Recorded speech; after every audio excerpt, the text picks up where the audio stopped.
بهترین صوت کلیپ ها در سمته عشق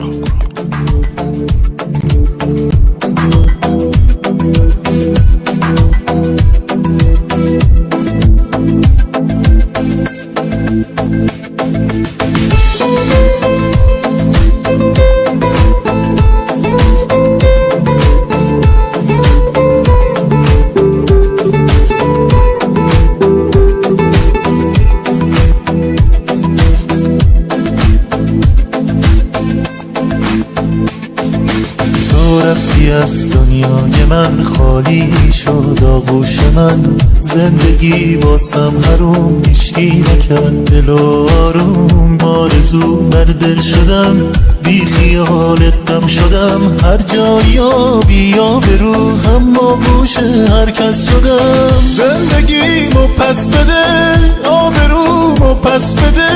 نه نمیتونی گلم، گفتم که از دستم نده. من ضعیف بی دست و پا، میون این گرگادما. بی دفاع بی سپر، واگذارت به خدا.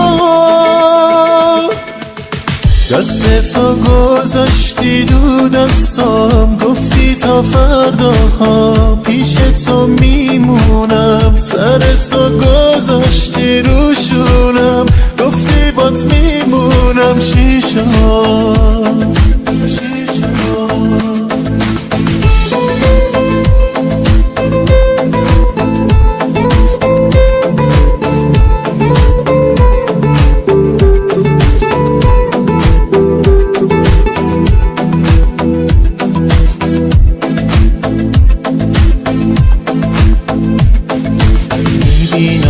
روزی که تو برگردی با یک کوه غم. زندگی واسط حروم، افتاده ای به پای من. تو پشیمونی ولی از سنگ اون موقع دلم. خیره به من ظلمی زنی، با فریادم بهت میگم.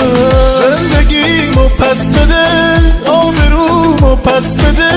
نه نمیتونی گلم، گفتم که از دستم نده. من ضعیف بی دست و پا، میون این گرگادما. بی دفاع بی سپر، واگذارت به خدا.